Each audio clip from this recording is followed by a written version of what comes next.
taxes or tariffs, right-sizing regulation, or creating a regulatory framework for digital assets, the Department of Treasury's role is fundamental to the resolution. If we think about it, this is why the Department of Treasury was created. The department is central to maintaining a strong economy, creating jobs, and promoting economic growth, both here and abroad. It was created to bolster our national security and to assure our economic stability, and it continues to thwart terrorists and criminals and protect the financial system from illicit activity every day. Fulfilling these responsibilities is no easy task. As the department's fiscal year 2025 spending plan reveals, it takes significant resources. It starts with a strong workforce, the most updated technology, and the appropriate working conditions, including buildings that are sufficiently maintained. But this doesn't happen in a vacuum. It also takes cooperation, transparency, and accountability. As this committee looks to fund the department's future operations, we need to understand the priorities and how the department is deploying resources across its divisions and bureaus, and why. There are definitely efficiencies to be identified, but changes need to be thoughtful and deliberate to ensure the department's mission is still accomplished. We need to ensure our financial system, the economy, and leadership around the world is safe, secure, and thriving. Secretary Bessent, there are and will be challenging times ahead, but I believe you are the right person at the right time to overcome those challenges. I look forward to working with you, and I now recognize the ranking member for his opening statement. Thank you very much, Mr. Chairman, and welcome, Mr. Secretary. This is our first substantive hearing dealing with the devastating actions that the Trump administration has taken in the first 3 months of 2025, actions planned and predicted by Project 2025. I look forward to having more such hearings with other agencies under our jurisdiction, especially the principals of Doge, OMB, GSA, and OPM, which are having such profoundly negative impact on our country. What we've seen in the first 100 days of this administration is unprecedented, and so the polls tell us, disturbing to the American people. An irresponsible, incoherent tariff policy has plunged the Americans and global economies into chaos. These past 3 months, the American economy shrank for the first time since the final days of the pandemic. The stock market fell more in the first 100 days of the Trump administration than in the first 100 days of any presidency in the past half century. Consumer confidence is at its lowest since May of 2020, the height of COVID-19. That uncertainty has also rattled the bond market, with investors dangerously starting to doubt the full faith and credit of the United States. Most importantly, Americans are hurting. Families see their costs going up. Retirees watch their life savings losing value. Small business owners and farmers risk going under as they struggle to navigate ever-changing tariffs. Our economy is in chaos, and so I think is our government.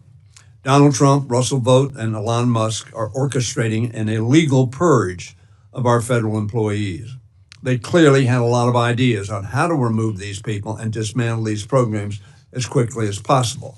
Sadly, they had no clue, in my view, as to the devastating consequences of their actions on our country, our government, our allies, and the professionals we rely on to serve the American people. I am particularly concerned about the Internal Revenue Service, which has been severely understaffed and underfunded for decades. So far, the Trump administration has forced the IRS to cut as many as 11,443 employees, or over 11% of its staff. That includes 6,700 workers who were fired at the height of this most recent tax session. Now the administration is planning to reduce the IRS workforce, I understand, by another 40,000 jobs, or 40%. That includes up to half of the IRS enforcement staff. Additionally, Trump's 2026 budget cuts funding for the IRS by 20%. These actions at IRS, in my view, and every other government office, have bludgeoned morale, destroyed efficiency, and increased waste. Cutting back on IRS enforcement makes it easier for the wealthiest individuals and corporations to cheat on their taxes and get out of paying what they owe. That, of course, increases what others pay and explodes the deficit. As the president and congressional Republicans undermine the ability to enforce our existing tax code, they are also pursuing massive tax cuts for the wealthiest among us. Furthermore, Doge operatives are rifling through IRS databases that contain Americans' sensitive information, including their financial history, Social Security numbers, immigration status, and more. The story is the same across the federal government. Americans are reeling from this uncertainty in their economy and in their government. They need answers. More than that, they need an adult in the room. That is the role I hope the Treasury Department plays, and Mr. Secretary, in particular, yourself. The economy and markets do not lie. We all depend on the Treasury Secretary to communicate clearly and transparently to the President, the Congress, the American people, and indeed the world. I've mentioned tariffs and the IRS, but I'm also eager to hear, Mr. Secretary, from you about our economic approach to the Russian-Ukraine war, especially in light of last week's mineral deal and recent questions about our sanctions regime on Russia. Former Secretary Mnuchin, whom I believe you know, sir, and I disagreed on some things, but we still found ways to work in a bipartisan fashion to inspire confidence in the economy. Mr. Secretary, I look forward to doing the same with you. Thank you, Mr. Chairman. Thank you, Mr. Hoyer. Today we welcome the testimony of the Honorable Scott Bessent, Secretary of the United States Department of Treasury. Secretary, without objection, your written testimony will be entered into the record. With that in mind, we ask you to please summarize your opening statement in 5 minutes. Good. Thank you, Mr. Chairman, the Congressman Hoyer, Ranking Member, the Chairman Joyce, Ranking Member Hoyer, and members of the subcommittee. I'm grateful to join you today. Treasury is eager to work with members of Congress to fund key priorities to strengthen our economy, and we look forward to coordinating with you on the President's budget as soon as it is released. Today, I wish to highlight the Department's efforts to boost U.S. economic growth, improve government efficiency, and target illicit actors that threaten our national security. The core components of the Trump economic agenda are trade, tax cuts, and deregulation. These are not standalone policies. They are interlocking parts of an engine designed to drive economic growth and domestic manufacturing. Tax cuts and cost savings from deregulation raise real incomes for families and businesses. Tariffs create an incentive for reshoring jobs and fair trade. And deregulation complements tariffs by making it easier to invest in energy and manufacturing projects. Already, this agenda is bearing fruit. In the first 100 days of the new administration, 464,000 new jobs were added to the economy. In April alone, over 177,000 American jobs were added, more than 40,000 more than economists predicted. All the while, unemployment remains low while real hourly wages continue to grow.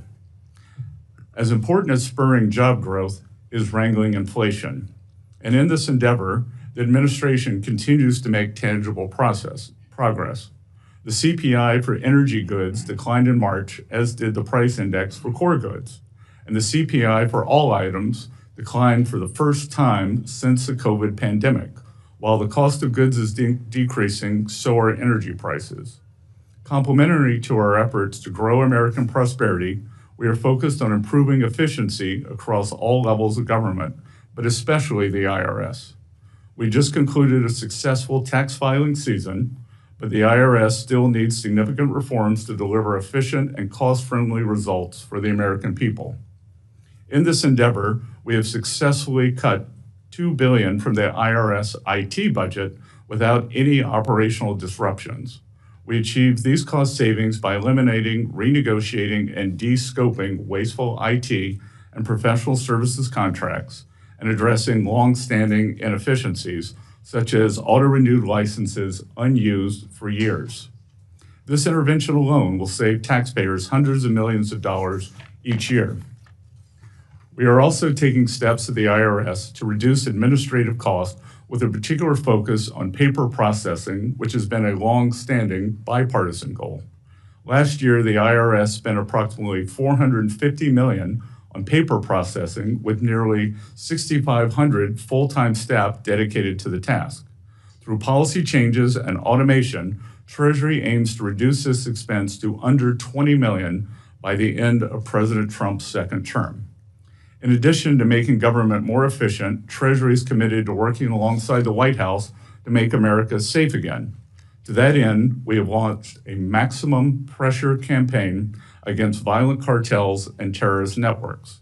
We have assessed tens of millions of dollars in civil penalties against organizations facilitating money laundering along the southern border, and by leveraging sanctions, we are choking off the financial lifelines of terrorists, criminals, and hackers from Mexico and Guatemala to China and Iran.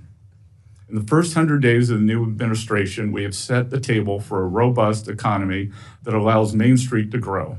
With Congress and the White House working hand in hand, we expect to see even more positive results over the next few months.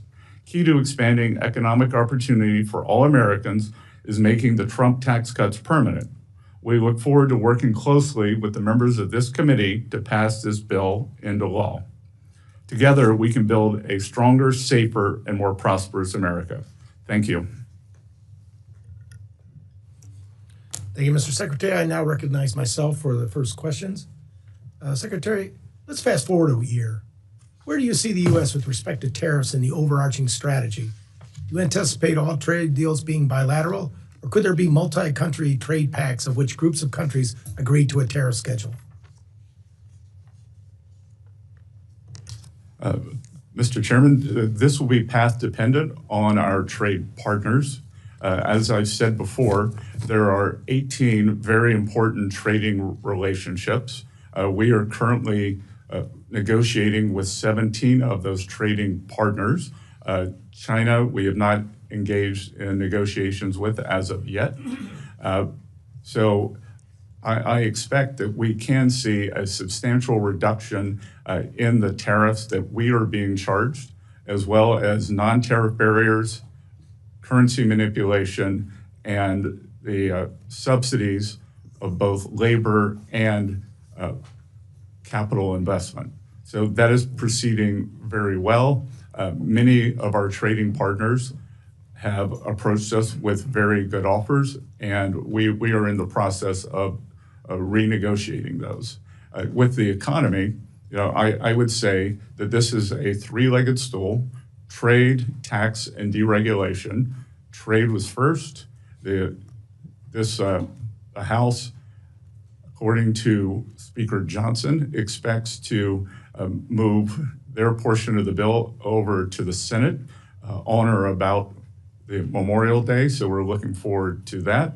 And then deregulation necessarily takes longer to affect the economy, but I would expect in the third and fourth quarters, we would see substantial benefits from deregulation that by this time last year could be at full force. We've seen a few numbers discussed in terms of how many countries with whom you have started tariff negotiations. What is the actual number, and what is the status of those negotiations? How many deals do you anticipate by the end of the year, in the first quarter of 2026 or the second quarter? And what are the biggest challenges you see to negotiating tariffs and getting trade deals done? Again, sir, approximately 97 or 98% of our trade deficit is with 15 countries. 18% of the countries are our major trading partners. And I would be surprised that if we don't have more than 80 or 90% of those wrapped up by the end of the year. And that may be much sooner. That I would think that perhaps as early as this week, we will be announcing trade deals with some of our largest trading partners. They have come to us with very good offers. And what I will tell you is that in negotiating with some of them, they may not like the tariff wall that President Trump has put up, but they have them. So if tariffs are so bad, why do they like them? And then more insidious, we can see that from a practical matter and from academic research, are the non-tariff barriers. If you were to look prior to the escalation, I believe Chinese tariffs are only 5%. So clearly there's something else going on if they're accumulating these gigantic surpluses. The president released his skinny budget for the year, fiscal year 2026 on Friday. Budget calls for approximately $2.5 billion cut to the IRS. As you know, Congress has been pulling back money from the IRS over the last several years, somewhere in the range of about $41.7 billion. Some may ask, what's left to cut from the IRS? What would you talk about your vision for the IRS and why streamlining operations will benefit taxpayers and not hurt them? Well, Mr. Chairman, the IRS is 30 years behind on an IT modernization project where perhaps up to $50 billion of taxpayer money has been wasted. We are right-sizing that. So the substantial decrease in the IRS budget is largely in IT. We have had a large number of employees take the option for early retirement or for retirement. And again, let's look at the numbers. We are just taking the IRS back to where it was before the IRA bill substantially bloated the personnel and the infrastructure. Thank you. And now recognize Ranking Member Hoyer for any questions he may have. Mr. Chairman, let me ask you a broader question, Mr. Secretary, at the outset. The President has been talking about recession and the acceptance of a recession in the short term. Do you believe we're in a recession now? Congressman, I believe in data, and there is nothing in the data that shows that we are in a recession. As a matter of fact, the jobs report has surprised to the upside. The job report, of course, less than the average for the Biden administration last in 2024. But the GDP went down this first quarter of the Trump administration. If we have a negative growth in the second quarter, which is, I suppose, the traditional definition of a recession, would you agree that we are in that recession of which the president speaks? Yeah, Congressman, these economic numbers are noisy and subject to substantial revision. So I, having looked at a detailed analysis, would believe that the first quarter GDP would be revised upward. And I would also, with regards to your remark about where we were last year, we were spending 6.7%. We had a 6.7% fiscal deficit, the largest we've ever had during peacetime or non-recessionary times. So the easy thing would be to keep spending, to keep the economy running on an unsustainable path of government spending. Let me remark, because you mentioned this, I think, in our meeting. We had a spending problem, not a revenue problem. I want to talk about the revenue problem. Let me suggest to you, my view is it's neither a revenue nor a spending problem. It's a pay-for problem. If we would pay for what we buy, whether it's defense or non-defense, we wouldn't increase the deficit. So I think looking at, I'm a big proponent of paying as you go. Unfortunately, we haven't pursued that on either side of the aisle, maybe for different objectives. Let me go to IRS. You probably know these figures, and these are somewhat old at this point in time. But what they reflect, as you will see, is a substantial decrease in the resources of the IRS, particularly in enforcement. As the blue representing an increase in filings, the orange representing the nominal, and the dotted line, the net actual value of the funding for IRS, particularly enforcement. The budget proposes substantial cuts. Have you or anybody done a analysis of the ramifications of those cuts, both in the short term and in the long term, in terms of your ability to collect revenue? Let me paraphrase, not paraphrase, but give a, in your discussions, you said you were not going to sabotage, that we had in my office, sabotage collections. Are you confident, in light of the fact that any IT, and I agree with you, we've wasted a lot of money on IT, that any IT will be accomplished within the next 36 to 48 months, and therefore justify a reduction in personnel? Congressman, let me work backwards there. So I am confident that we will make substantial progress in the IT and right-size the payment system, the collections system. As I've repeatedly said, my priorities are collections, privacy, and customer service. And again, the substantial increase in the enforcement group, there is nothing that shows historically that by bringing in unseasoned the collections agents that results in more collections or high-end collections. It would be like sending in a junior high school student to try to do a college level class. That becoming a high-end IRS collections agent is something that one grows into. So I believe through smarter IT, through this AI boom, that we can use that to enhance collections. And I would expect that collections would continue to be very robust as they were this year. Chair now recognizes the gentleman from Arkansas, Mr. Womack, for any questions he has. Thank you, Mr. Chairman. And thank you, Mr. Secretary, for your service and for being here today in front of my colleagues. I'm going to ask a question that I'm sure you've never been asked before, but I'll give it a try here. When is X date?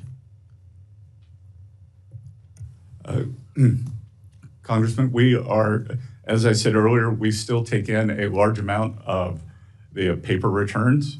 So every Friday, I get a summary, and if you can believe it, as you know, tax day was April 15th. We are still tallying that. So that we will share with Congress when we believe we are approximating that date. So that will be forthcoming. But I will tell you, just as an outfielder running for a fly ball, we are on the warning track. And when you're on the warning track, it means the wall's not far away. So it's not today, may not be next week, but it is fast approaching. And of course, the United States government will never default. That we will raise the debt ceiling, and Treasury will not use any gimmicks. We will make sure that the debt ceiling is raised. You have already answered a couple of questions about the president's budget, and I'm going to ask maybe a little differently. The president's budget request for fiscal 26 looks very different from President Biden's budget just last year, and I have been a longtime proponent of getting our fiscal house in order, and I applaud the president's attempt to get our fiscal house in order.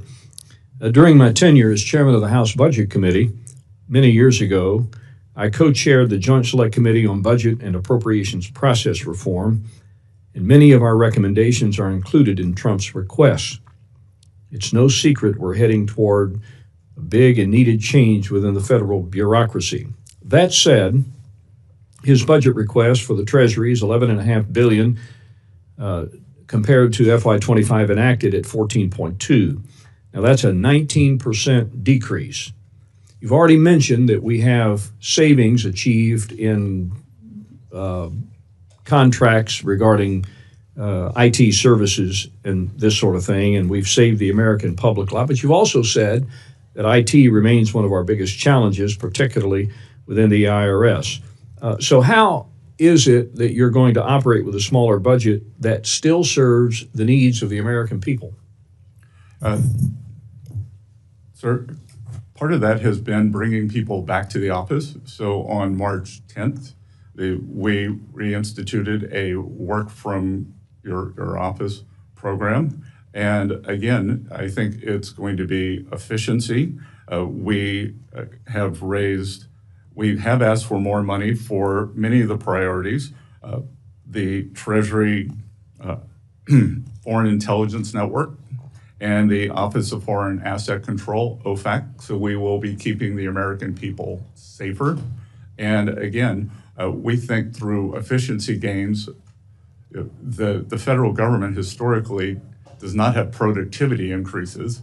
And as I've continually pointed out, Doge is the Office of Government Efficiency, not the Office of Government Extinction or Eradication. So I think that it is not a big leap to do much more with less.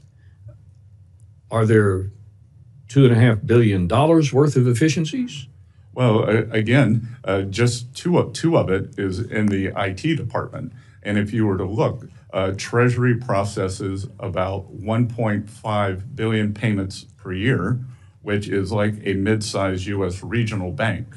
We have had many of these banks come in and talk to us about their payment programs, and their departments are 1/10 the size and 1/10 the budget. So allowing for the redundancies that we would need as a government agency, then we think that we do need to be bigger and more fulsome, but there are substantial savings to be had. I want to ask one more quick question, because I know we're probably not going to have a second round. You have been a proponent for better financial literacy in this country, and your background is evidence of that. Quickly, can we do a better job in this country of educating young people on matters of financial literacy? Any increase that we do would be a better job. We just hosted Financial Literacy Month at the Treasury. I only had 2 months to get ready for it. I can tell you that every April we're going to do more and more. But the key to financial independence is financial literacy, making good choices, and not, I don't think it comes from more regulation. I think it comes from more financial education. Thank you very much. The chair now recognizes the gentleman from Wisconsin, Mr. Pocan, for 5 minutes. Great. Thank you, Mr. Chairman. And thank you, Mr. Secretary, for being with us. My main concern is, I think, what people are looking at the economy. The first 100 days, lowest stock market since Richard Nixon, not usually a measure people are shooting for. On tariffs, the fact that last year we had an effective rate of about 2.5%. I think the Yale Budget Lab, and I believe you went to Yale, has said that effective rate is closer to 28%, the highest since 1901. I know that some of that's changed because the tariffs are on again, off again, some on again, some off again. Somewhat chaotic, I believe, as your term is, Crazy Ivan style. I compare them to how a monkey throws dung. You're not exactly sure where they're going to land. And that's the concern I have as a small business owner, and I know Ms. Luzenkamp-Perez is as well. I've got small businesses really worried. You made a comment about while cargo volumes have dropped 60%, you see this as a temporary detox. But for a small business that's getting by day to day, that's much bigger. You talked about Main Street. We want to finally focus on Main Street, not Wall Street. I think you were at a global investor conference in Beverly Hills yesterday. That's the cocktail party where you mentioned the Crazy Ivan theory. And before that, you were at a JP Morgan Chase World Bank private investor summit. All those things are not Main Street, right? Main Street is an auto body repair, a specialty printer. So my concern is on the tariffs. Who pays tariffs, Mr. Secretary?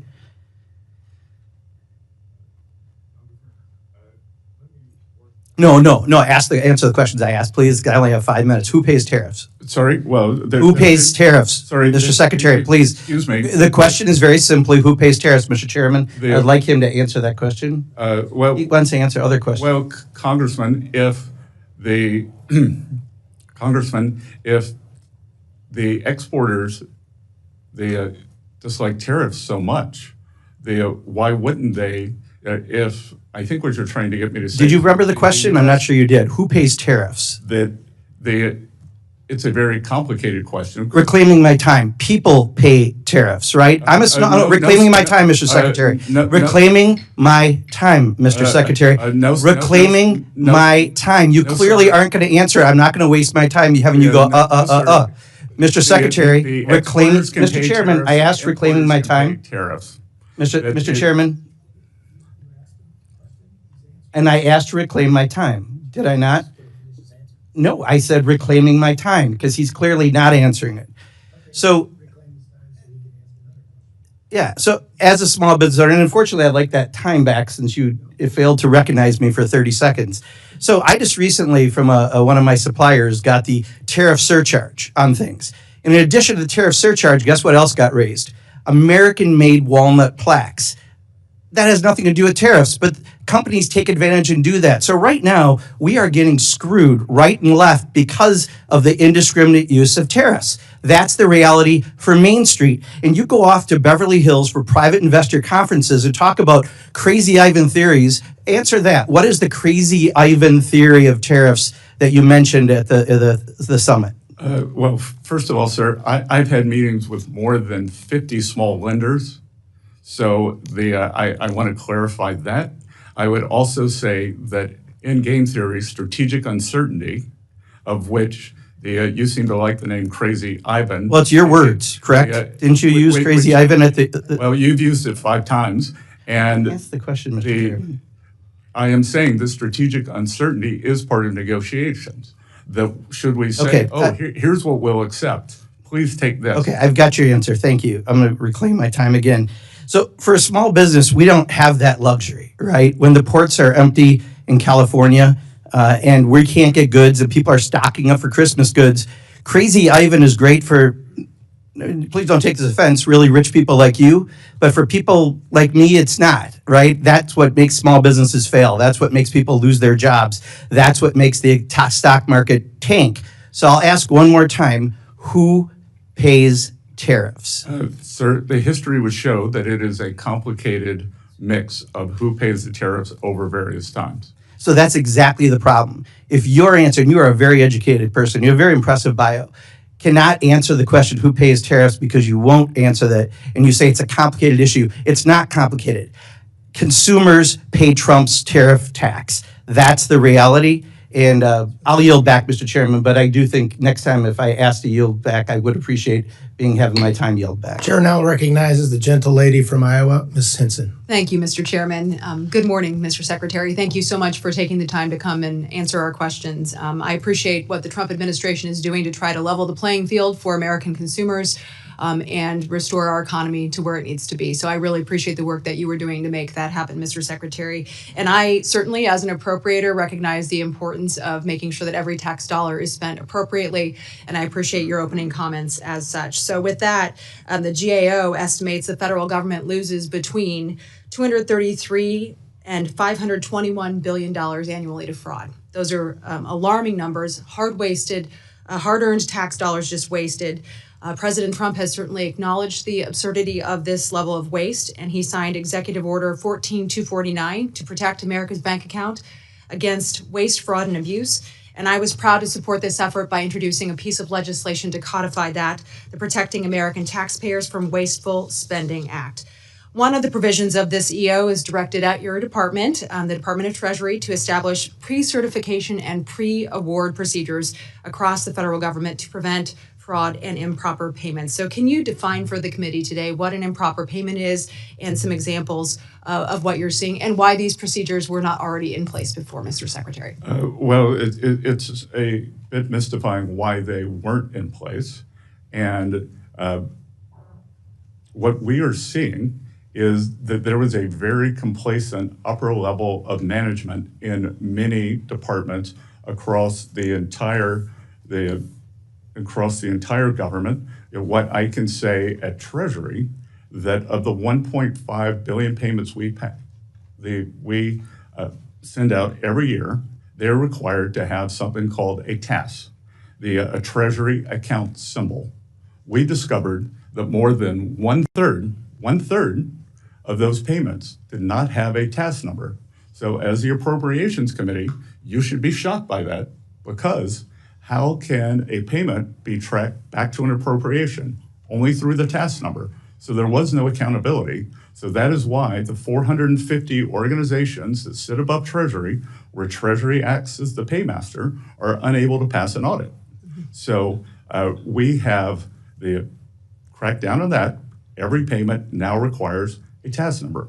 Very simple. And I will tell you that the mid-level employees who I have had come into Treasury to talk to me about that feel liberated.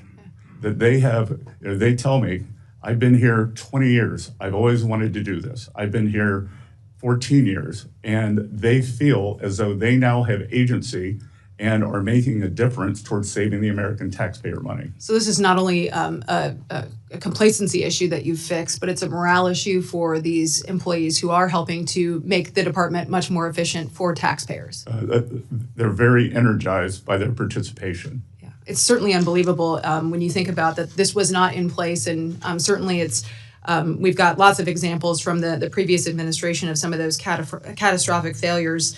Who would you say is benefiting from those improper payments, and how could a government agency really justify standing idly by while those errors were seeping into our system and making our government less efficient? Can't speak to who was benefiting, but I can just speak to the attitude that has been shaken up, that this is okay, this is not okay, and this is taxpayer money, and we are charged with protecting it.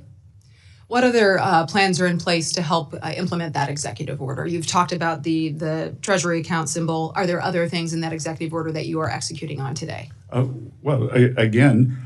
president, as you mentioned, has passed. We are trying to go more paperless with the checks, with the very important checks that the citizens across the U.S. receive, whether it's Social Security, veterans benefits, tax refunds. There is a substantial number of those are stolen. So the president has issued an executive order to try to make that more electronic.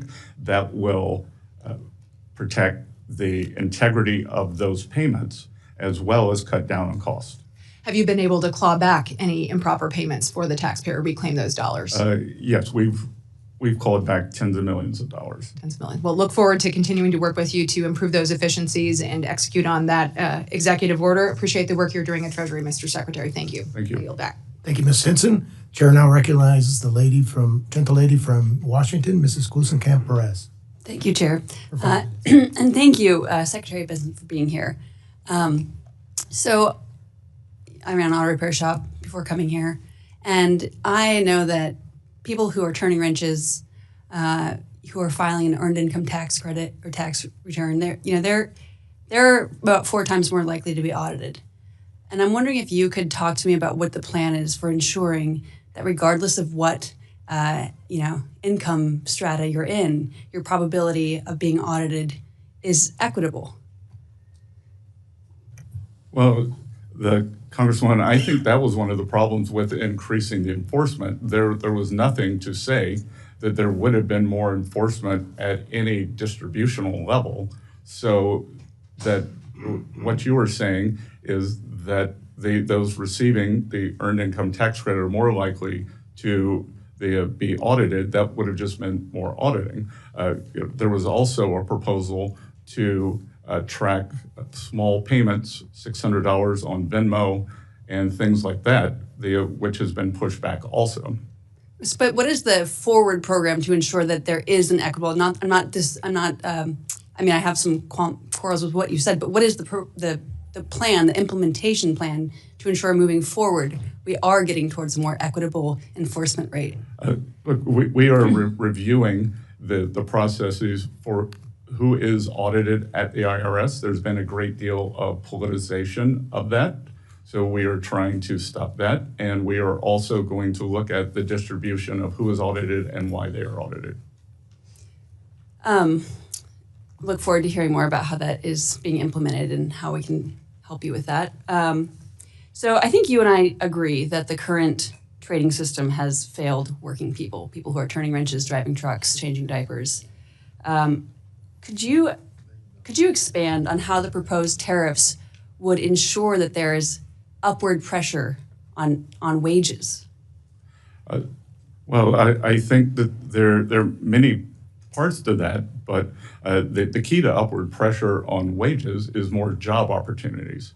And what we have seen since what the so-called China shock after China entered the WTO was a large decrease in manufacturing jobs, and studies have shown that workers in manufacturing jobs have more potential for large-scale wage increases than service workers do. So moving more workers from service work to manufacturing should do that. And the administration is also trying to bring down the cost for working families. I agree, right? If you are trying to earn a living as a barber, you have to move to a city to earn a high wage. But if you're in a rural community where there's a factory job, you can own land, you can own your home.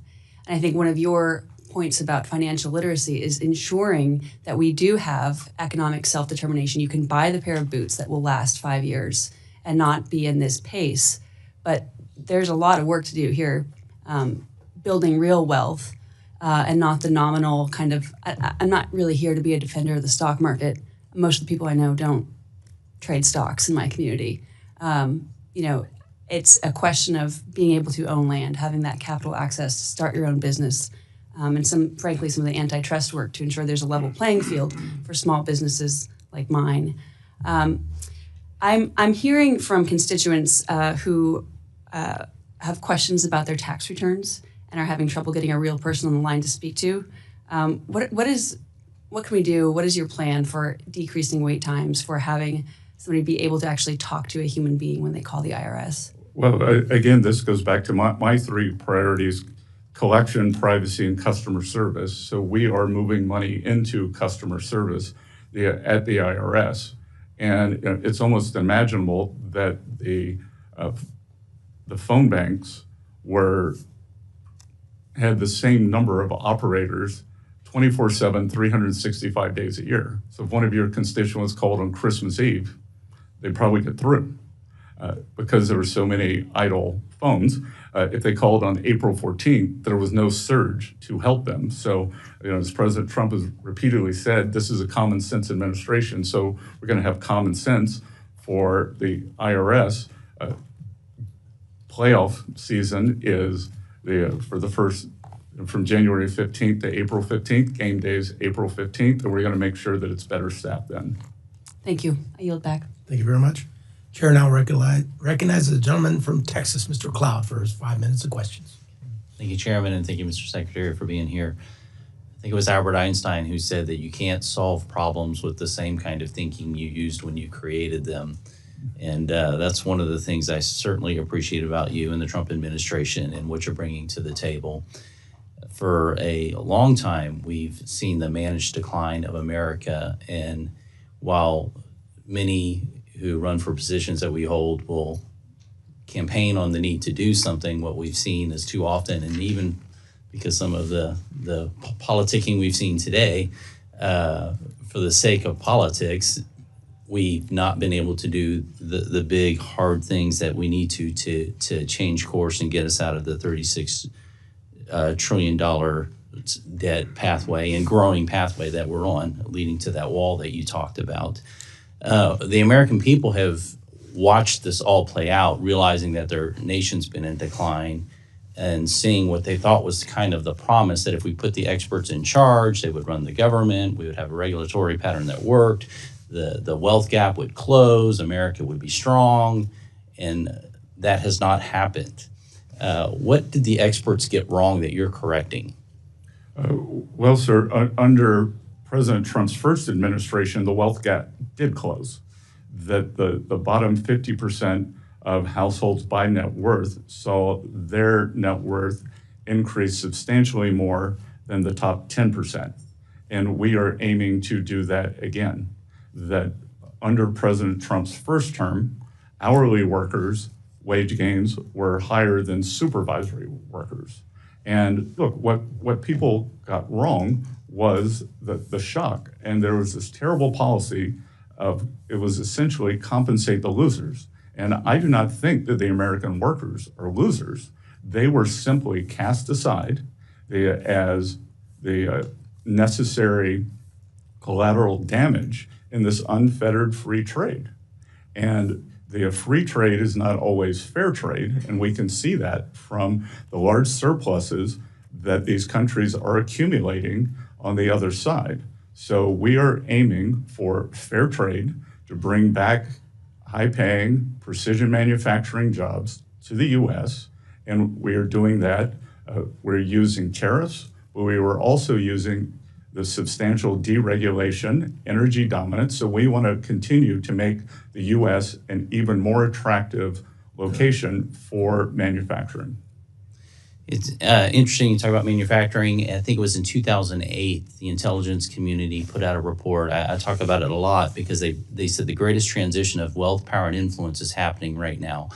And this was some years ago. They said we expect it to continue, and it was going from the Western countries to the Eastern countries. And they said it was happening because we were sending manufacturing overseas and we were sending oil and gas revenues overseas. And yet they said it was like an unsolvable solution, yet we have the Trump administration who's coming in and solving what seems to be not an easy solution, but a very clear solution in bringing manufacturing back and bringing oil and gas back. And appreciate it. I wanted to ask you, because there was a comment about the bond markets, and certainly that's really is a concern. We need to make sure that they stay strong and that the dollar stays strong. Are the bond markets more affected by the tariffs and the concern we see in them now? Are they more affected by the tariffs or out of control debt and the fact that Congress can't seem to get our fiscal house in order? Well, I will tell you that the large stock of government debt is why I'm sitting here now, as opposed to back in the private sector. I became so alarmed by what was going on under the previous administration, this deficit that we had, highest ever, that when we weren't at war or weren't in a recession, and it's unsustainable. And I thought it was deeply cynical. And if we'd done it, if we continued it, then we would have gone into a malaise where we couldn't grow ourselves out. We would have probably been forced into looking more like a European-style economy, very high government spending, lack of innovation, and lack of mobility. And that would matter for us here at home, but certainly even for the world, because we've kind of been the innovation engine of the world. Yes, sir. But what we've created in the U.S. is this barbell economy, and the Trump administration is attempting to remedy that. On one side, we have financial services and the tech sector, which are forward-looking and the envy of the world. On the other side, we are a natural resources economy led by energy, which the previous administration, they refused, stopped permitting for LNG facilities. But the arc in between is what we were missing, are these manufacturing jobs, and that's what we are trying to bring back. Thank you, Mr. Secretary. Thank you. The chair now recognizes the gentleman from Maryland, Mr. Ivey, for 5 minutes of question.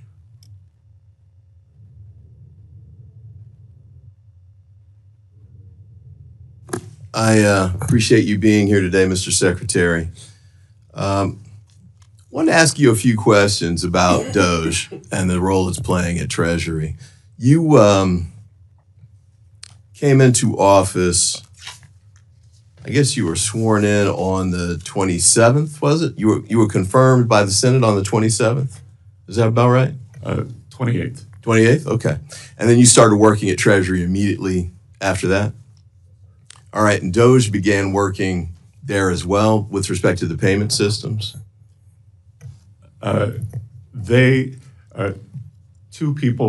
Two individuals from Doge who were actually Treasury employees were on site. Okay.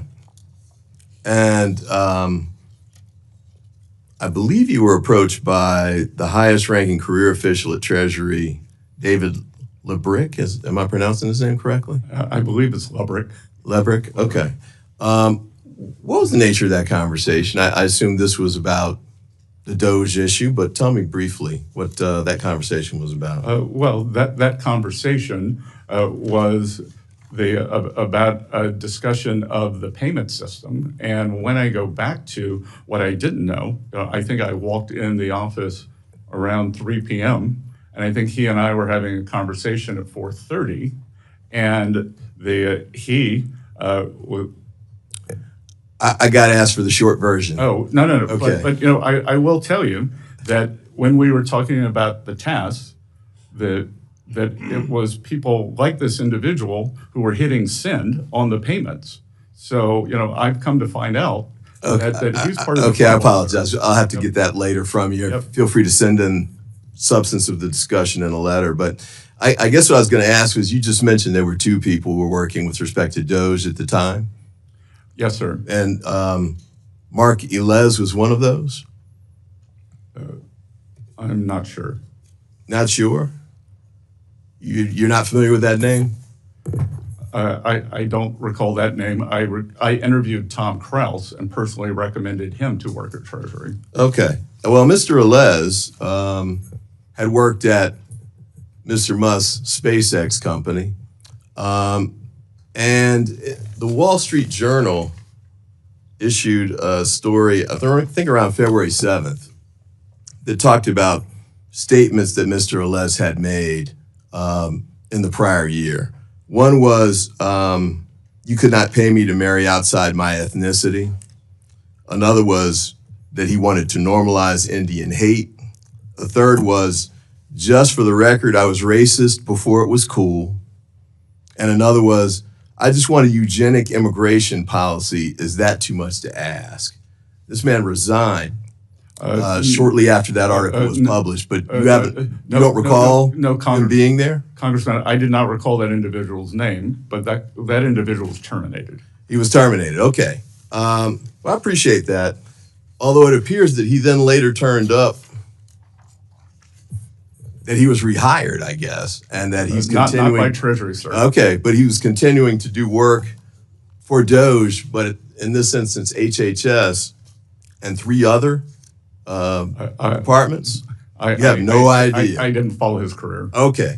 Wait, you didn't catch J.D. Vance saying that he didn't think he should be terminated? Did you miss that too? I don't recall that. All right. Do you recall Mr. Trump saying that he should have a second chance? I don't recall that. No. Okay. And do you recall Mr. Musk saying he should be given a second chance as well? No, sir. All right. Well, I guess the main question too here is, what exactly was the vetting practice that you had in place before you brought on these two people and gave them access to the payment system, which is $6 trillion? Well, sir, they did not have access to the payment system, or perhaps we have a different definition of access. They only had read-only abilities, and they were there for tech support to look at the payment system, the ERP system, just like any private enterprise. Is this an individual that you would have brought on even in that capacity if you'd known that he'd made these statements prior to him becoming part of that team? Congressman, that I think it's very difficult to monitor everyone's social media. That's not what I asked. before they're If you hired. knew that he had made these statements, would you have brought him on in the capacity that he had at the Department of Treasury? I think the Office of Personnel Management would have flagged that. Would you have brought him on? Sir, I'm not going to speculate. The chair now recognizes the gentleman from New York, Mr. Lalota, for his 5 minutes. Thank you, Mr. Chairman. Good morning, Mr. Secretary. Good to be with you this morning, sir. I'd like to use my time to talk about taxes and trade. As head of Treasury, you advise the president on taxes and trade, sir? On both, sir. Among many other things, Yes. of course, yes. And Mr. Secretary, in your estimation, how did President Trump's 2017 signature tax bill affect American job creation, employment, and wage growth? Mr. Vice Chair, it provided a substantial non-inflationary impetus to the economy, which resulted in real wage gains on a non-inflationary basis for the American people and a robust economy. I would add, I'm with you 100%. I'd add some data into there. 4.9 million jobs between the passage of the tax bill and the COVID pandemic. Employment rates dropped from the 4s to the 3s, and we had a lot of wage growth, especially within the middle class. And that sets me up for my next question. Congress now is considering extending those tax cuts, which expire at the end of this calendar year. Would that be a good idea, Mr. Secretary? Congressman, what Congress is considering is making them permanent, which is a better idea. We're considering a lot on that tax bill. We're also considering SALT, which I think is an awesome idea as well. But nevertheless, on the greater bill, public polling suggests that you're right, and that 8 of 10 Americans agree that extending those tax cuts are a good idea, recognizing that they help grow wages, they help lower employment, and help personal wealth. But I want to use the remainder of my time to talk about trade policy, Mr. Secretary. Is it true that America's trade deficit is about $1.2 trillion? Approximately, yes, sir. And with China, Mr. Secretary, about $300 billion? Yes, and I believe it may have increased slightly. Yeah. And Mr. Secretary, what impact does China's exploitation of child labor and near slave-like labor, what impact does that have on the trade deficit? Well, sir, that it creates an unlevel, aside from the values problem that Americans do not believe in this behavior, that it creates an unfair trading advantage. And we can see that from the size of the deficit, but more importantly, from the size of the large surpluses they're accumulating. And Mr. Secretary, what impact does China's notorious theft of America's intellectual property have on our $300 billion trade deficit? Well, I think that is a problem for not just the U.S., but for every other country. And to the extent that they are able to leapfrog, whether it's with technology, whether it's with products, then that creates a huge advantage that has given them, it's back to one of the cornerstones of the problem of trade, that if you don't have to spend money on R&D, then you can spend it on manufacturing, cheap manufacturing. And Mr. Secretary, are tariffs a tool to reduce America's trade deficit, specifically with China? Yes, sir. And are they also a tool to protect American jobs, Mr. Secretary? 100%. And Mr. Secretary, you could probably tell by how far I sit in the dais, I'm somewhat new to Congress, but yet hypocrisy still offends me. And there's a lot of double talk and hypocrisy in this town. And I'm going to read you a couple of quotes, Mr. Secretary. I'd like you to tell me if you think President Trump or somebody from the administration has said it, or if you think Senator Schumer has said it on tariffs. Quote, tariffs are a necessary step towards addressing the unfair imbalance of China's trade relationship with the United States. Did Schumer say it or did Trump say it? I would imagine the president. Schumer said it, sir. Schumer was just a year ago, in February 2024, talking about tariffs being the answer to combat some of those issues in China, specifically ripping off our intellectual property and exploiting slave labor and child labor. Well, Congressman, I would also note that the many government officials, including presidents, were also in favor of a border wall until President Trump was. Good point. That leads me to my second question. Who said it, Schumer or Trump, that tariffs are vital to protect American workers, American manufacturers, American innovation, and our national security? Who said it, Trump or Schumer? I would imagine it was the ranking member. It was the Senate Minority Leader, Chuck Schumer, said it. And like what you said, it was cool until Trump got in office, and now he's opposed to it. My time is about to expire, Mr. Secretary, but I want to commend you for fighting for American middle-class workers. I do think that extending the tax bill with a couple of tweaks like SALT is important. I do think that fighting for our middle-class workers are important, and I implore you to stay on the right path, sir. Good. Thank you, Congressman. Thank you for getting that SALT plug in, Mr. Lalota, twice. The chair now recognizes the gentleman from Georgia, Mr. Bishop. Thank you very much, Mr. Chairman.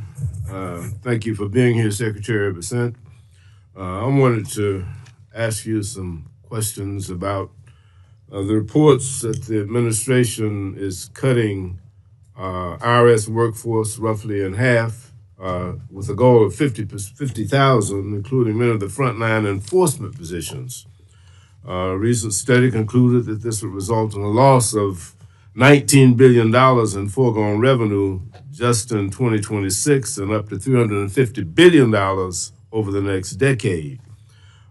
Such substantial cuts in staffing could cause reductions in voluntary compliance as taxpayers will feel emboldened to cheat on their taxes. And an IRS official previously testified that a simple 1% decline in the compliance rate translates into $30 billion in lost revenue for the government.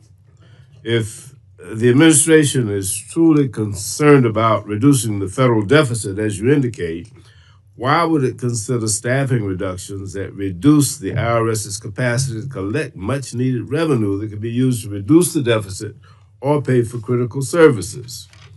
A recent Treasury Inspector General for Tax Administration's report indicates that the IRS compliance workforce would be drastically hit 31%, with revenue officers at 18%. They are paying the maximum taxpayer compliance responsibilities that are needed for revenue for the government. It appears that 31% of the reduction in force, and I think since January, the federal workforce has been reduced, and IRS started out with 103,000, and now it's down to 91,600, which is an 11% reduction in the workforce. That's 31% loss in revenue agents, 18% loss in revenue officers, 10% loss in contact representatives, and 10% loss in tax examiners. It seems to be really, really foolish to pursue that. Can you tell me why that makes sense? Briefly. Sir, so I think there are two things here. There's the actual decrease that you just cited, which is about 11%. And then if you could tell me where you're getting this number where there's going to be a 40 or 50. The IG's report. Sorry? The IG's report. There's going to be a 40 or 50% decrease because, sir, I will tell you. That was the goal. But before I took this job, I didn't particularly like the term fake news. Now that I have it, I think it's probably not strong enough. Okay, because on March 22nd, let me change the subject. Let me move to another subject, Mr. Secretary. Thank you. Mm-hmm. If you want to elaborate, you can send us. I'll be happy to have my office. Let me say that since this administration has come to the White House, the price of groceries has increased by 0.5% in only 2 months. According to a recent report by the Groundwork Collective, the price of meat, poultry, fish, and eggs has grown the fastest, up 2.9% since January of 2025.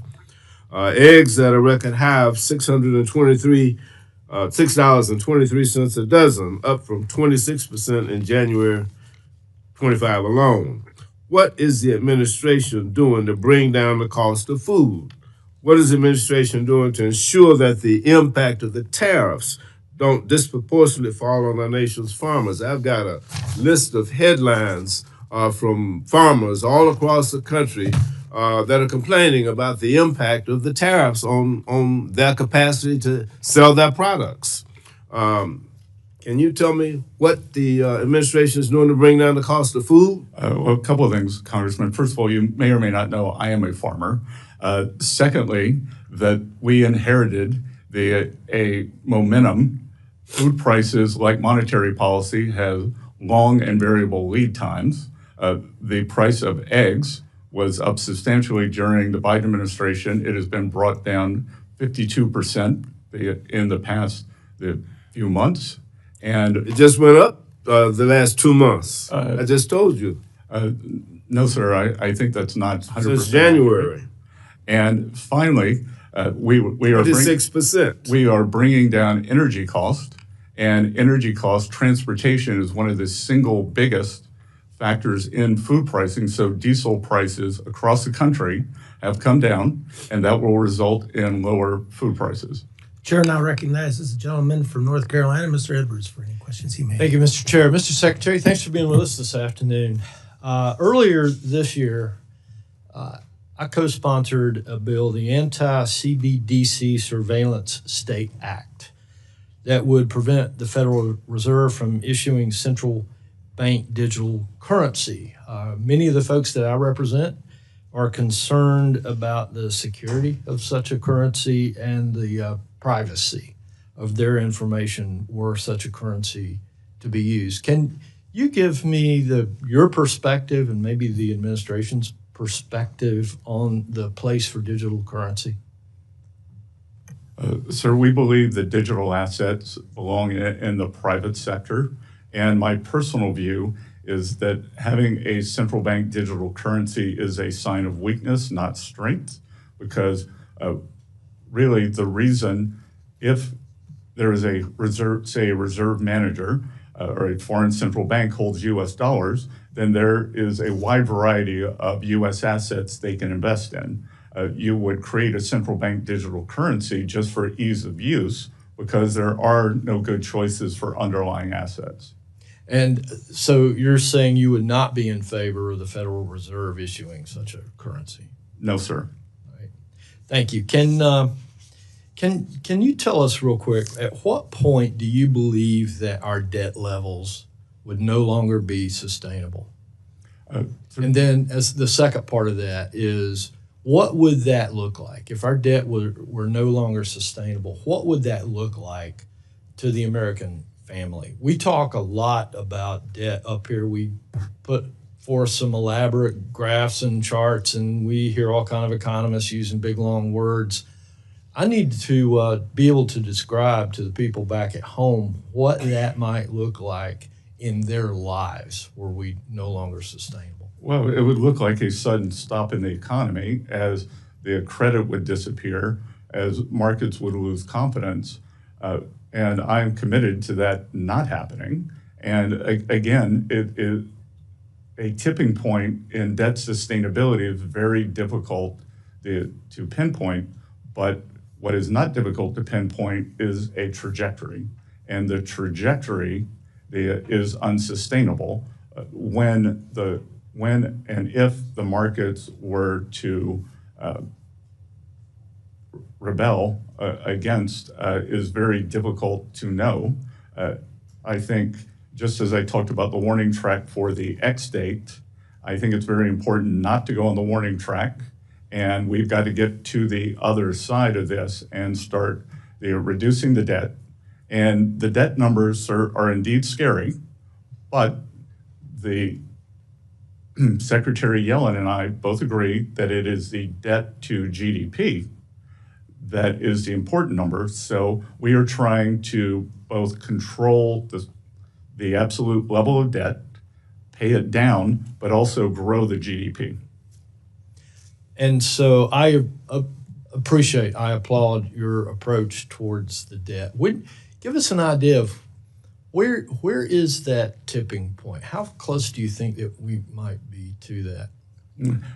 Again, sir, I think what the market, having been in markets for 35 or 40 years, what the market is more concerned about is a trajectory. Are you on a trajectory that is unsustainable, or are you, as we said during COVID, bending the curve? So the goal here is to both bend the curve, but to grow the denominator and use growth and spending constraint to solve this problem. And thank you for that. And as part of the president's cabinet and seeing more inside what's taking place than any of the rest of us, what role would you say that Doge is playing right now in prolonging that tipping point and reversing our fiscal trend? Well, I think Doge or any other measure to constrain the spending is admirable, important, and necessary. And if we don't do that, as I've said, ranking member, they have mentioned it, we do not have a revenue problem, we have a spending problem, and we have to bring this spending under control. Thank you. I've got just a few seconds. Can you tell us what keeps you up at night regarding cyber threats to our Treasury system? Well, it's cyber threats across the entire financial system, sir.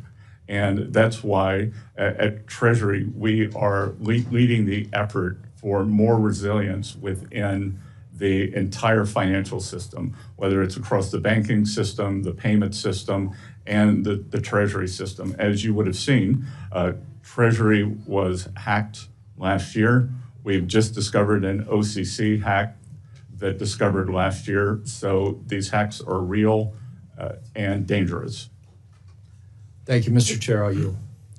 Thank you. The chair now recognizes the ranking member of the full committee, Mrs. DeLauro, for any questions that she may have for 5 minutes. Thank you very much, Mr. Chairman. My apologies for being late, and apologies to you, Mr. Secretary, but lots of hearings happening here. So I just a couple of points, and I want to ask my question. It's just a follow-up on this IRS piece.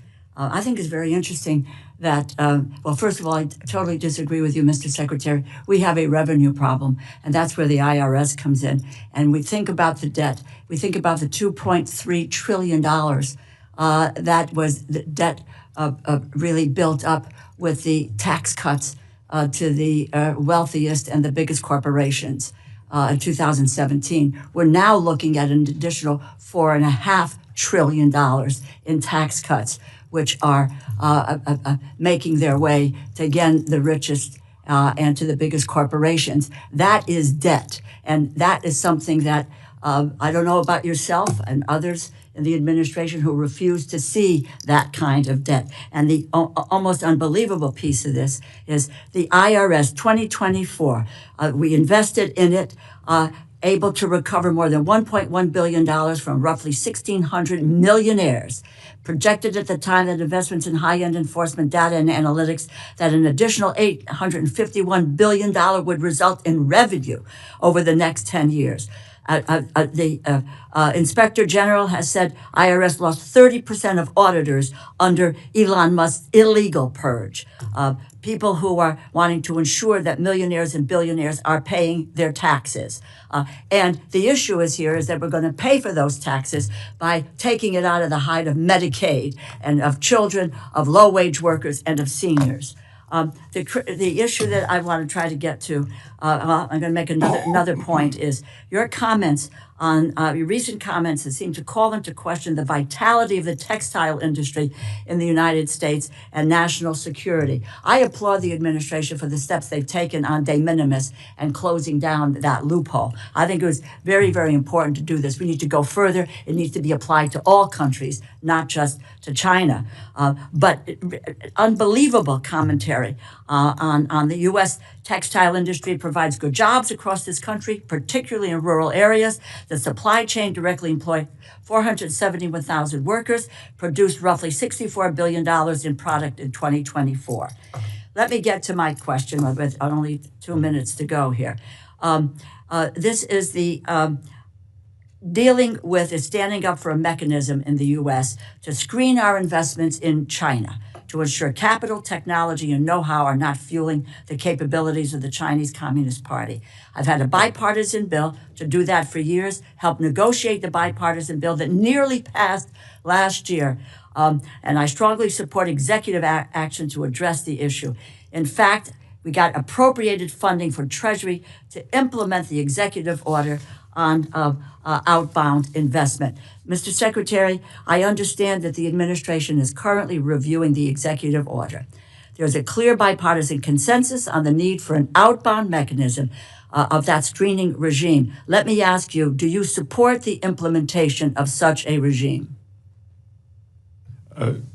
Thank you, Congressman. This is a very important issue. The Outbound Security Program is an important new tool in our effort to restrict the PRC from exploiting U.S. investment. The program just began a few months ago, and we are learning and we anticipate gaining important visibility into U.S. persons' investments involving PRC entities. We appreciate the interest from Congress, and while legislation is important and helpful, I would like some time for our process to inform any legislation. We would like any legislation to be both flexible and durable. Well, in your confirmation hearing in January, you noted, and this is a quote, we should have a very rigorous screening process for U.S. investments in key sectors that could go to China. And in March, you said, we will make sure that our outbound investment doesn't get used against us. We are going to continue investigating this and where necessary to block it. I heard your answer, and quite frankly, it sounds a little bit wishy-washy. I want to be clear about this.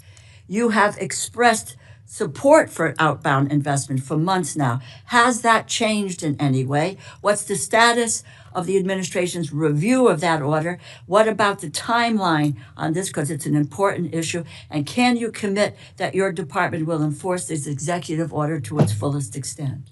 I have not changed my position. As I said, we are looking at what is working, what isn't, and how the best enforcement mechanisms. And when a bill comes forward, again, we want it to be fulsome and durable, and a 2025 bill for all the nuance that goes with this. Well, I'm out of time, but please understand, we have bipartisan support. It made it into the continuing resolution, but for the influence of Mr. Musk, and it is critically important for our competitive edge. And I don't believe there's any reason for the administration to roll back. My hope is that we will move forward and keep the pressure on in order to be able to preserve our competitive advantage and not cede to the Chinese economy. We're in complete agreement. Thank you. Thank you, Mr. Chairman. I would not want to interfere with that bipartisan moment. Okay. And it's bipartisan legislation, as you know. I appreciate Great that. piece of legislation. And the chair will now recognize the gentleman from Nevada, Mark Amade, for 5 minutes of question. Thank you, Mr. Chairman.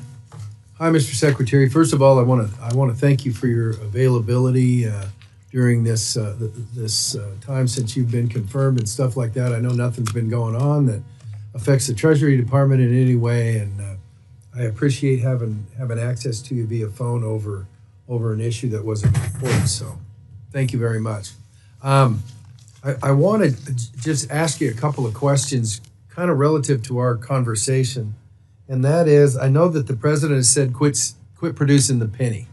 A lot of reasons, arguably you lose 2.5+ cents for every penny you produce in seigniorage, and you don't have to get up too early to do the math on that. So, with where do we go from here? And if we're going to get rid of, and I know there's been legislation introduced in the Senate to get rid of the penny altogether, except for collectors. So, who's the point man or woman on your staff? Congressman, it would be my recently confirmed deputy, Mike Faulkner. Okay. And I would also say, with the nickel and the dime, the nickel costs more than a nickel to produce, but we are looking at material changes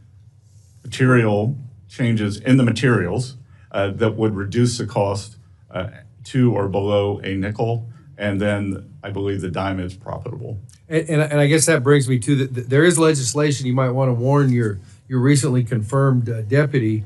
H.R. 1278, bipartisan, gives you guys the chance, without coming to us every time, to basically make changes in the metal of that sort of stuff so that you can keep ahead of those sorts of things.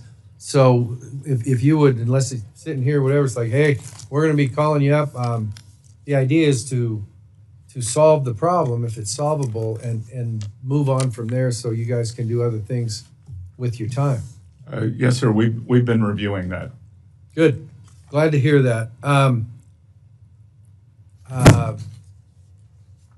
So have you taken a look at the Senate bill that says no more pennies? And I guess other countries have rounded up to the nearest 5 cents. And my research says, well, it wasn't the end of the world. So well, sir, we are also encouraging rounding down. Okay, that's good. Great answer. You know what? I'm going to reward good performance. I yield back, Mr. Chairman. Certainly appreciate that, Mr. Amade. I understand you have the hard stop at 11:30. I'd like to honor that. I want to be fair to my fellow committee members, though. In doing so, not all of us will be eligible for a second round, but certainly my ranking member, Mr. Hoyer, would request that he have a chance to ask you another question before the stop. Of course. Mr. Secretary, first of all, let me say that I believe the Congress is being taken for granted in the policies being pursued.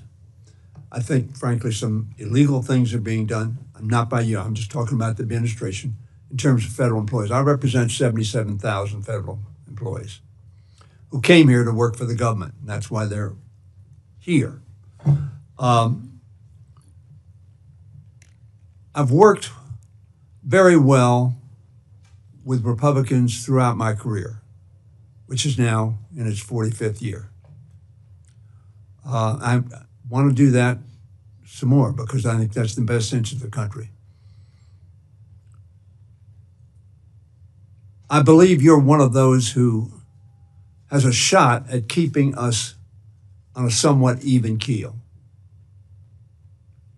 I mean that as a compliment, but obviously it's also a concern.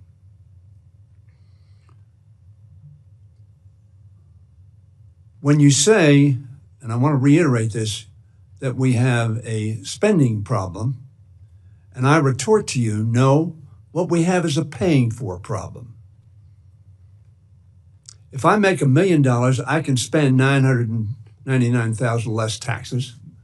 But if I make $500,000, I spend $1 million. That is a paying problem because I don't pay for it and I accumulate debt. That's how debt goes. Now, I was here in the Reagan administration some period of time ago. We were told that the tax cuts that were passed in 1981 were going to pay for themselves. They did not.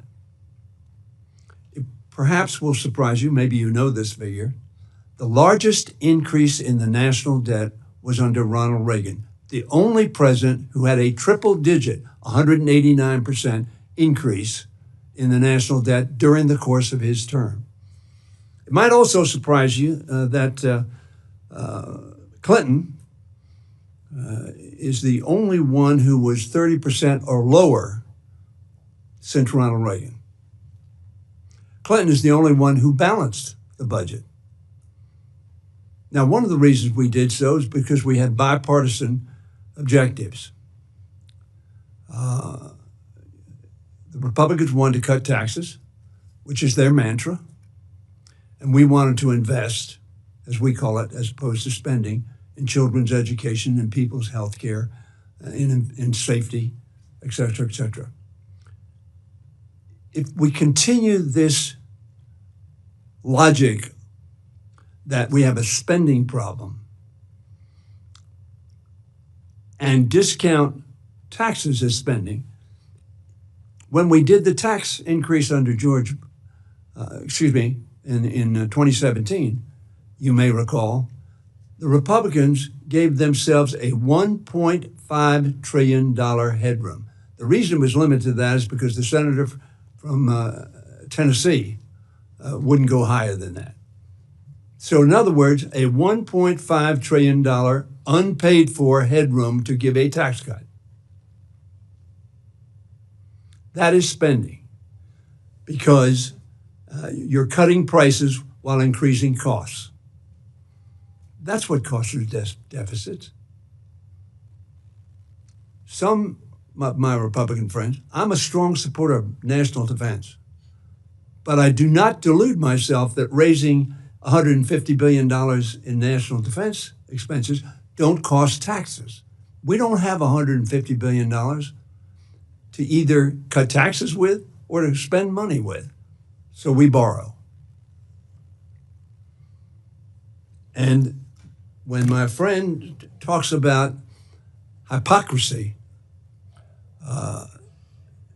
we all know if you spend more than you get, you go into debt. And that's what we do as a country on both sides of the aisle. And we need people like yourself to be honest with those with whom you work and honest with the Congress of the United States in terms of the ramifications of the actions. I know you are a strong supporter of permanent increase.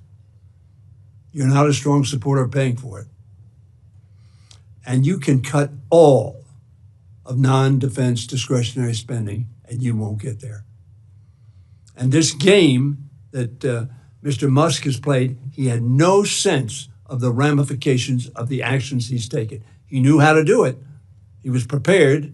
As one article in the Atlantic Journal said, the blitzkrieg, which our speaker calls flooding the zone, been pretty effective at that, just trying to watch where the ball is and see if you can respond.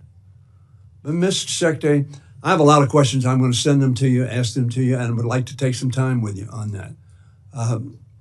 I have great respect for your background and your abilities.